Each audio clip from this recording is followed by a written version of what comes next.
Hi, this is Numeric Citizen here. In today's video, let's talk about craft collections, styles, and tasks. Let's get into it.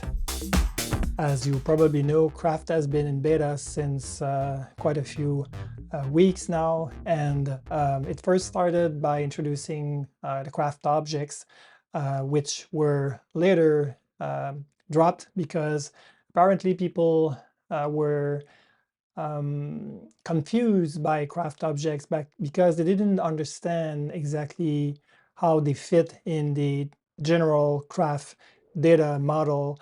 And so in response to that, the craft teams decided that the better way to introduce the next phase of craft was to replace the craft objects with craft collections. To explain the craft collection, let's revisit the craft data model in general using this diagram here. As you can see, a document is the basic construct of craft for all its data. So everything that you create in craft once a document has been created will fit inside the craft document. So the craft document is really seen as the root container of the content. And so when you create a page is some kind of a document, but it is very similar to a document, but it is sitting by itself, and it can also, of course, hold its own content, but it must be created within a document. And one thing to note is that the craft backup functionality, where you can have many different versions of a document, is working at the root container level, which is the document itself. And keep that in mind because we will talk about that later regarding collections. So a collection is actually a group of page that is displayed within a table, and each collection item actually is a page.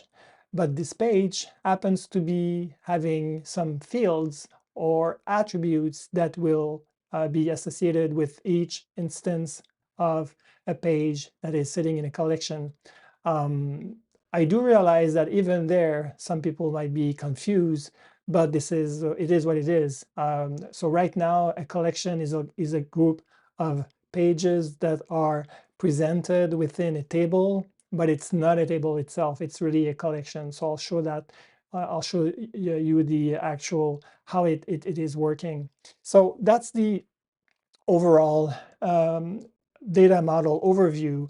And so for some people, it makes more sense to be creating collection items as individual pages so they can work on a collection item just like they would be working on a page, but instead they can fill some fields at the top of the page, as we will see in a few minutes. Now it's time to test and use the craft collection feature, and I'll show you in this example right now how you build one and how you kind of create content within a craft collection. So I already have one collection here, which is sitting in this document, which is this title. This document contains a collection. I'll show you how you create one so that you can understand where it comes from. So / with collection, and then you can insert the collection here.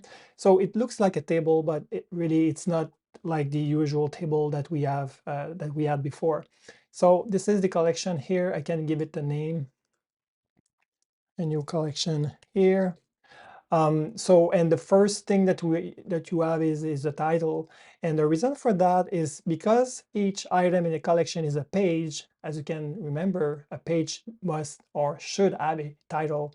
So this is why this is called the first attribute or field of the collection item is actually the title. If you click on that, you'll see that it is not implemented yet. And it makes me remember that I have to tell you something very important, is that this is the latest beta as of November 3. There will be many more betas coming in the near future. So everything that you see here might change and eventually will be improved before the official release of Craft. So keep that in mind when I'm looking and when you're hearing my comments about what I'm doing in Craft right now. So there's this first field, and the second one is tags. It's by default, but you can change it. So if I click on that, I can rename that. I can select the icons. And by the way, those icons, this icon set is coming in this specific release and has been there with Craft objects before.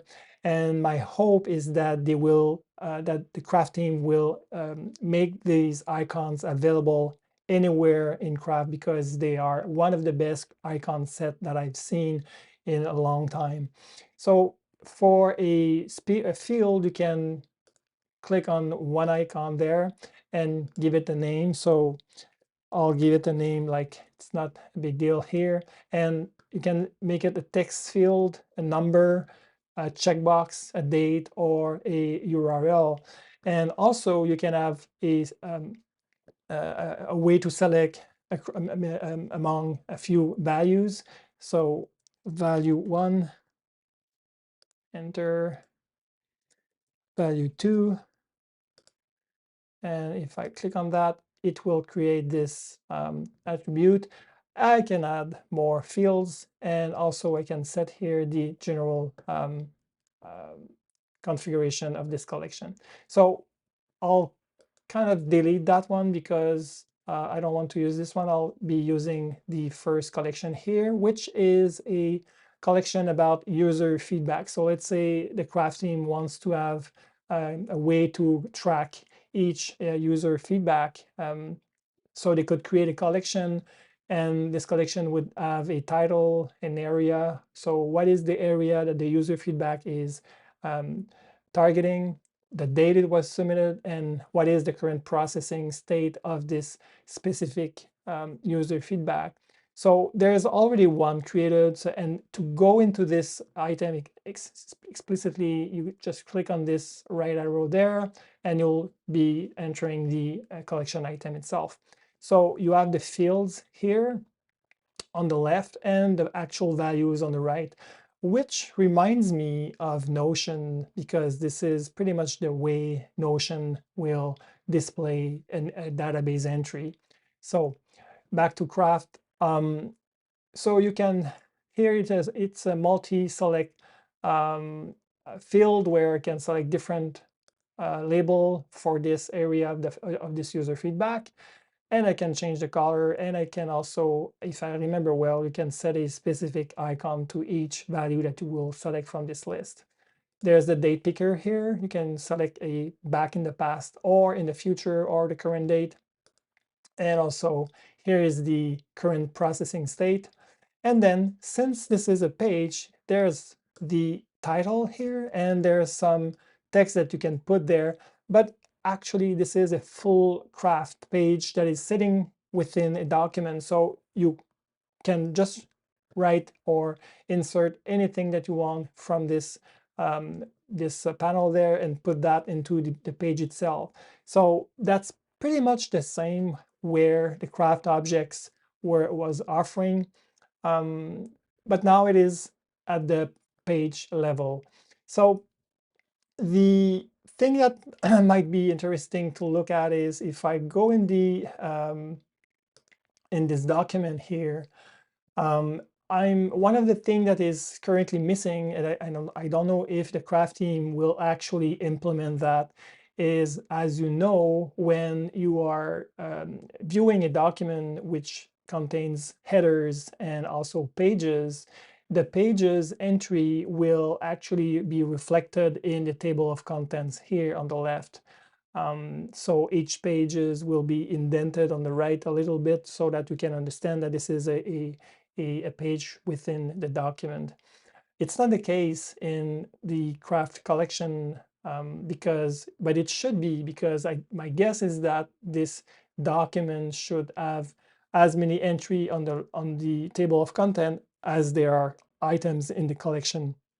I hope that the Craft team will consider implementing that as an example of this indentation level to be reflected in the table of content. If you use pages within a document, this is how it looks. So this is the template that I'm using when I'm creating a YouTube video.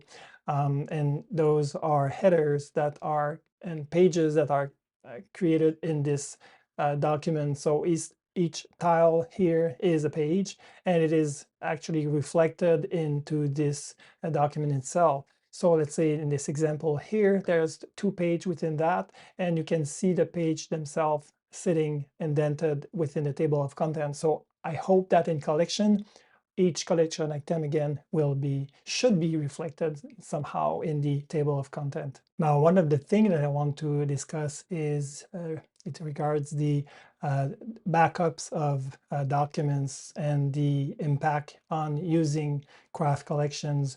Again, this might change in the future, but I highly doubt it because since the very beginning, backups in craft are tied to actually using documents, and this is how you will restore a document using craft backups. So to do that, if you look at this document here, which is again the template that I'm using to record this video, when you go on the info here pane, and then you see there's the view backups for this specific document, and you will see that first the document has been created earlier today, and since it was created, there is 80 changes that has been made. So if I want to restore that to this specific snapshot, I would click on that, and before actually restoring the content, I can look at it and then hit the restore version here. If you go in a page like this one, if I go on this page here, which is the YouTube description that I'm going to put on YouTube when I'm publishing the video, let's say I'm working on that and I want to make changes, and then I'm going back here and I'm adding some other content on other pages. If I want to restore this specific page, you would think that you would go to the view backups, and sure enough, you see actually the backup, the last snapshot that has been made earlier today. If I click on that, what you will see is the root level of the document containing the page that I'm currently viewing. What it means is that if I restore this version, it will restore the old document itself, not only the specific page, which means that it could revert work that has been done or on other section of the document or other pages on the document, which might not be something that I want. When you consider craft collection as they are currently implemented, it's the same thing. So if I go back in the playground here when I'm doing my stuff. So the collection there, as you can see, I can add content to this document, which happens to be containing a collection. But if I go in this specific user feedback here and I'm working on that, if I want to restore this item itself, if I click on that, it will show me the document that contains the collection, not the actual page or collection item that I'm currently viewing. And for me, it's a big deal breaker for me to consider using collections as they are implemented right now. So this is, I think, something that you should consider when craft collection comes out in the future. Now, a few words regarding relationships between collections or other objects in using craft collections. Right now, there is no relationships that can be used, except that you can use the deep link to a document or an object within a text field or a URL field, which I'll create right now. I think this is coming in the next beta. They will add relationship, probably something along the way they were implemented in the craft objects beta. So how you could create a relationship from a collection item to something else. So I'm looking at this specific user feedback that is created within my collection, which is the user feedback collection. If I go back here, I could create the field right there, or I could create that within the page, which will apply to all the future items that will be added to this collection. So I'll create a field that is called link. I think the suggested icon is great, but I'm using the URL instead, and I'll click add on that. So now I can just paste a link right there. So if I want to create a link to this document, I can copy the deep link here and come back into this field and paste that right there. So if I go back in the table there, I think there's a way for me to click on this little arrow there, and I think it will open up the browser. No, it is opening up the actual document, which is nice, because I think in previous beta in the objects, it will suggest to open the web page, but it's good. So this is how you can create a relationship between a collection item and something else. It's not great, but it is what it is. So this is how you would, for now, create a relationship. Yeah, so this is for the use of a link or the field of type URL. So the other things that you can do with the collection right now is that you can decide to hide or show some fields from the collection view. You can also rearrange the order of each field within the collection. And that's pretty much what you can do here. You can also group by the field that you want. So in this case, it would make sense to group by the user feedback processing state, which would then display the collection like this. I'll create a new feedback so that you can see how it displays when there's two different groups. You can also filter on a specific field, like if you want to show only the feedback that is currently in the rejected state. So it's basic filtering that you can create. And also you can change the sort order. So let's say I'm going to use the date submitted field from the earliest to the latest. So I'm using the latest to the earliest sort order for that. And I can save this view as a new view, feedback, click save on that. So if I come here, I create a new feedback. So please add more flexibility to image processing within that document. So the area would be to click on this and select that as a feature request, and maybe it pertains to the core feature of Craft. This is submitted today, and the processing state is, I hope that they will be working on it. So let's say it's working on this. I don't have any link to put there. And please, so this is the feedback that it would create. So if I go back to the table there, you can see that since there's a grouping based on the processing state, this is why you are seeing a group there. You can also change the spacing of the actual collection columns. So this is how it is shown when you are doing groupings. If I go back here, I can select this view, I can go back there. So this is how it just generally behave with collection. I didn't test a collection with hundreds of collection items in it. I would suspect that the performance should be adequate, but since this is a beta, it can be something that might be a little bit slow at times. But again, I did not test how many collection items do I have to put or create in order to kind of stress the current release of Craft. So it's pretty much what you can see, what you can do in Craft collection. And the other thing is that you have to remember, though, that since a collection is sitting within a document, there is no problem in inserting a new collection right there and create something completely different if I want.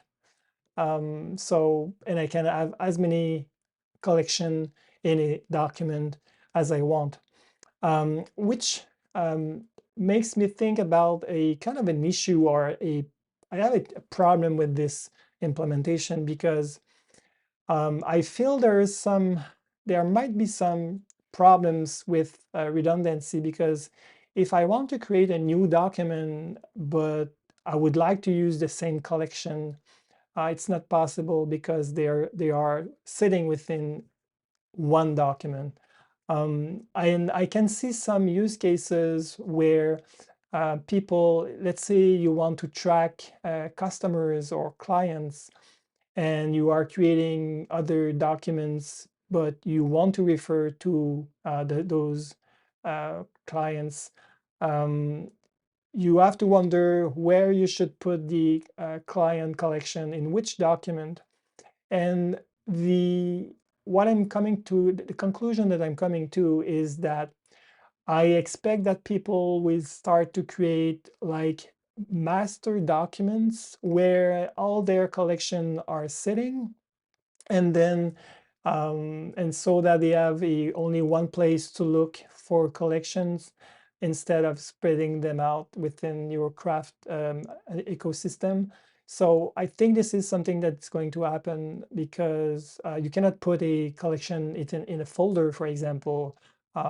So if you want to have some single point of view where you see all your collection, then I think people will create master documents to put those collections in, which might trigger some side effects like performance issue, because if you have dozens of collections with dozens or maybe hundreds of collection items within those collections, I can see some performance issues with this model of working with collection in this way. So we'll see in the future how it unfold. But for now, this is my current thoughts on collections with craft. Now the question is, what are my use cases for craft collections? The short answer is I don't have much use cases for those collections. Um, as much as I had many use cases for craft objects, which you are currently seeing right now, this is a craft a release analysis report that I had prepared for the upcoming craft version 3, which would have included the craft the objects themselves. If I double click on this uh, uh, screenshot here, you can see that this was the way I was using craft objects, and I decided at that time to be using them to organize the videos that I'm producing about craft and other things. And so I could pretty much easily manage the pipeline and what videos I was working on, which videos I was kind of putting a pause on them, and then all the videos that were published. And I could record all the version number for each videos, the length, the number video in the collection, or in the kind of where I am at with those videos, and the link to the actual video itself and the date it was published. Um, I could reproduce that in craft collections, but the thing is, I would have to move all those documents that are kind of self-contained and move them within a kind of a master document where the collection is sitting, so that the document becomes a page within this collection. But like I said, I don't like this idea of having a big document containing a lot of pages within it, so that it kind of bugs me regarding the backup and the restore capabilities. And so I decided not to implement those collection for videos. The same if I want to kind of organize the article that I'm publishing on the web, on my website. I would have to create an article, a page for all article that I'm working on and I'm going to publish. And so since I already have a lot of hundreds of documents already in place, I don't want to go there and just move things around and put those into pages just for the sake of having those in a craft collection. It would be too much work, and there is no easy way right now to do such thing as kind of moving a page within a collection. It might come in the future, but for now it's not there, and so I decided not to use that feature. And so yeah, for now and for the time being, I decided not to invest time in using collections, and I'll see in the future if my mindset change over collections, and maybe as they mature in the future, I might change my mind. But for now, the collections is a no-go for me for now. Okay, now it's time to talk about the craft styles. This is the second tent pole of this upcoming release. So craft styles are pretty much very simple in nature and what you can do with them. So let's see how it goes.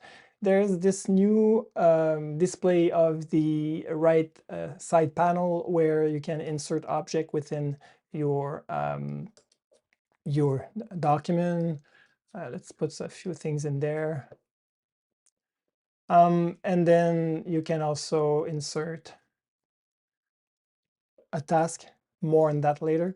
And now when you're ready to kind of format or give some style to your document, you can go in the style place here. The format there is for the selected object. Then you will be able to select the styling for this specific object. But if you want to style your document itself, you go to this right there. The first thing you can do is use predefined templates. Right now you cannot define your own, and this is something that I wish that the craft team will consider for the initial release. So there's a bunch of templates that you can use. You just click on that and then it will change the styling of the display document. I won't do that right now because I want to explain the basic constructs of everything that goes into the styling of a document. So if I cancel that, you can select the backdrop of your document or the background. You can give it a color. You can give it a gradient with a start color and an end color. And also you can change the direction if you want to make it a right, kind of a center radial style, or this or this. And if you are using an image, let's say that I'm kind of trying to find something that might be cool to use, and I can kind of blur this image. And when I'm blurring this image, it's either immersive or it can be faded so that it becomes more subtle in the way it is displayed. So this is something that we could already do in a previous release of Craft. This is nothing really new, but it is just now migrated or put within the Craft style, this new feature. And then you can change the document color, so the background of the page itself. So I can select this light blue kind of thing. And also I can change the text color. This is new. So I can select a text color if I want. It can be black, it can be white, whatever you want to use. I'll try to use something that can be great to look at. The cover image, this is where you will be able to insert a cover image for that. So because I'm referring to style in the title of the document, I suspect that the AI is selecting things that is related to style in general. So let's say I'm using that here, or maybe I'll try to shuffle again until I find something nice. So like this, I can come here and maybe try to reposition the image within the frame like this, click done. And then I can also select the styling of the lines here with either the usual line style, or we can use the washi tape if you want. And then once the washi tape styling is selected, you can select the built-in style of those. There's a gallery of those if you want to use those. I'm not really into washi tapes, to be honest. I don't know. I know that some people likes to create some splashy styling to their document, and I'm okay with that. But for me, I don't know. I'm not sure if this is something that I want to use. You can also use patterns, and those patterns can have colors if you want. And you can change the, if I go back there, oh, this is a bug because it always revert to the default one, and this is kind of a pain to use that. And I can change the, use a larger washi tape if I want. So this is how you will change the styling. And you will see that if you click many times on the icon there on the right, you will see that there is a light angle that will be put to the washi tape so that it kind of try to mimic a actual tape on the page. So yeah, this is, if you want to, this is something that you find useful. And then there's this other style. If I go back here, you can see that you can use doodle to your document, and depending of the way the size, the style of the separator, then you will have different doodle, and they are kind of random, which is nice. Maybe this is something that I would use, this specific style. And the other thing that you can change, obviously, is the font. But the problem is they are still using the same 4 fonts, which is the system one, the serif, the monospacing, and the rounded. So, and this is one of the problems that I see with this feature. I would have expected that with style, Craft would push the limits and introduce user-defined fonts, and more control on the styling of headings, for example. And but it's not possible. We're still not able to like center the card there. It's still stuck on the left. I would like that card to be centered in the page, but no, we cannot have that. And also you can change the width of the document itself. The last thing I would like to see is a button there to create my own style. I'm expecting that it could be coming in the future. I hope that it will come in the initial release. If I want to reset that to the beginning, just click on that and I'm back to the start. But I think I can undo that. I'm not sure if I can undo. Probably I can undo that, but I'm go there, undo. Yes, I can undo that. Besides the text color and the document color, everything else except also the washi tape was already done in templates. If I go back in my main space here and I look at the template there, if I look at the ephemeral scrapbook newsletter that I'm building with Craft and I double click on that, you will see that the styling is already there. So I don't need the style. For me, this thing doesn't really add up or doesn't add much value to my current workflow for creating those newsletter editions. So, but yeah, this is something that we can now use within the Craft and the future release of Craft. So that's pretty much it for the Craft style feature. And you will see on the iPad and iPhone the styling or the arrangement of those items on this panel are completely different on the iPad. Speaking of the iPad, this is a quick overview of the style feature, and as you can see, this is the same. This is the same document that I was showing there on the back. So this is the iPad screen here. So if you want to use the styling option, you go on this new icon there, and you will see a new panel where you can select the text color, the backdrop, everything that we saw just earlier in the video, the fonts and things like that. The one thing that is missing there is that there's no way to reset the styling from this menu, except that you go there, you have to go to the original, and then you will come back to the styling. But I would have preferred maybe to have a more obvious way to reset the styling. So that's pretty much the same thing that we get on the iPad, but it is kind of presented in a different way.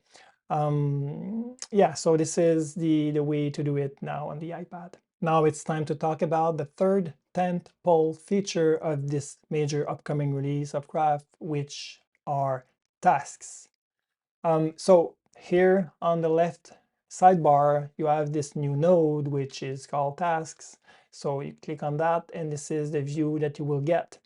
Keep in mind that this is my playground here, so that I don't have much content there, but I'll switch to the other, my main space, and you will see that the story is quite different. So let me explain the different portion of this content here. So you have the inbox here that you can hide or show. It is based on the get things done methodology. This is what we've been told, so that you can create tasks that will sit right there in the inbox. You have the pin docs section, where any document here that there are some tasks in them, you can pin those documents by right-clicking on that and then just clicking on the pin action, and it will pin the document there. All the other documents with task will sit in this section. And so how do you create a task? It's pretty simple. You can go here, new task, and this window is pretty reminiscent of the Things 3 new task dialog box. So this is a new task to be done soon. I can schedule that for, let's say, tomorrow. I can have a deadline to maybe up to like November 9th. And I create this task, and it will come there in this field. Can I sort those here? Because you see that November 4, November 3, they're not in the right order. Maybe I can change the order. I would have expected that this is something it would do automatically. Maybe there's something here that I don't see. No. So those are the tasks that I have created.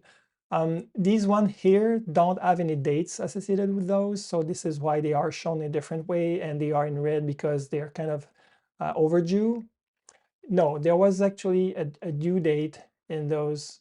If I click on that, I'm guessing can change the market completed. How do I edit this task?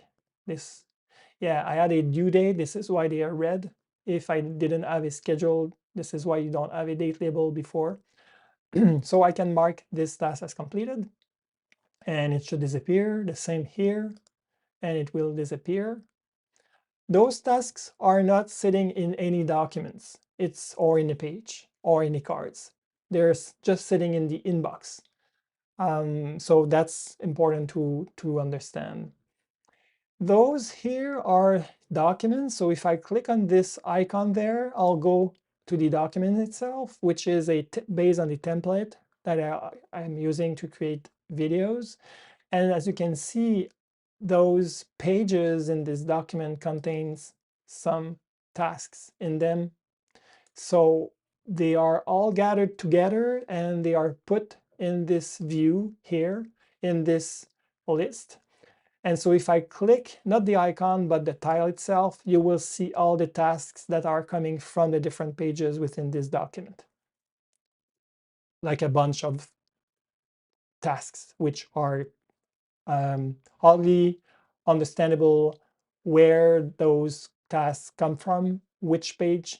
I would like to have a kind of a separator with the document or the page title or the card title that helps me kind of understand where those tasks come from. And obviously I can click those tasks from the list right there, right within this view, which is nice. Or I can go here, open doc, but it will open the document itself, not the place where the tasks come from, where I need to look at where the tasks are. I'll come back to this. Here you can see the actual, this little pie chart here, you can see the actual progress overall of all the tasks that has been completed. So as you can see, I'm kind of, I have a lot of work to do for this specific document. If I go there, I click a new task. This is a new task. I can schedule it. I can have a deadline on it. If I create this task by hitting this button, where is the task going to be inserted? I'm not sure where it will go. So I'll kind of mark this task so that I can quickly locate it. So I'll click create. So as you can see, it's at the top of the list. Let's see where the document. Here it goes. Is it the place I want it to be? No. Should I have a way to set the in this dialog a kind of a drop down of all the document of all the pages that are within this document where I could put the task? I think so. But even if I have such a thing, I go back in the document. If I can select which page to insert the task into, it should go. Should it go at the top or at the end? I don't know. And I think if you ask the question to 10 people, you might get 10 different answers to that question. So that's one of the problem I see with that. And also I only have a kind of a short list of those tasks. So I have to scroll and look at this. I can complete remaining. Does it mean that you will complete everything in all those tasks in one strike? Yes. Was this something that I wanted? Maybe not. Can I undo that? No. So as you can see, it's I'm not sure. I'm very not sure about that. If I could have selected, let's try this on this document. This is a test. So I have a few tasks already completed. If I go there and I move remaining tasks to, I'm guessing that I will be able, oh, it's not implemented yet in this beta, but I'm guessing that I would have a kind of a pop-up asking me where do I want to move those tasks. So this is for those tasks in the pin documents. By the way, if I have pin documents in this section for tasks, why can't I have a pin folder also for the same thing? So maybe it will come in the future. Consider that as a feature request for the craft team. So yeah, this is for the pin document. And for those tasks here, if I click on that, the same thing happens, the same behavior. If I go in my space and select the tasks, this is what I'm getting. I have so many different documents where I forgot about those checkbox in the list. And for me, this is a major issue with this, the way it is right now, because not every checkbox should be considered as a task. It might be just a checklist or something that I want to do, but it's kind of part of a bigger task. And so until there is such a distinction within craft, for me, tasks in craft are not doing it for me. I'll still be using things as my task manager. And for those who wants to use a single app to do documents and also tasks, you can put side by side your app, like things on the right and craft on the left, or the other way around, or your favorite task management side by side, and the switching doesn't matter much to me. I mean, when you are working in your document here, you're kind of also switching context anyway. So, and for me, it's pretty much useless actually. I don't see how I could make a good use of that. So this is pretty much my thoughts and current feeling about tasks in Craft. Again, this might change in an upcoming beta release or before the actual public release. But until then, this is what I'm thinking about those tasks in Craft. So this concludes my thoughts and observations and about my experience using the current beta release of Craft. Obviously, things might change. They will change actually before the actual release of Craft in the near future, which is expected, by the way, before the end of this year. This is 3 major additions to Craft, and I think some people will like those, will find those useful. But for people like me, I'm not sure about collections. Styles might be useful eventually, as they allow people to create their own templates, and tasks are not doing it for me. I will stay with things to manage my workflows and my creative journey.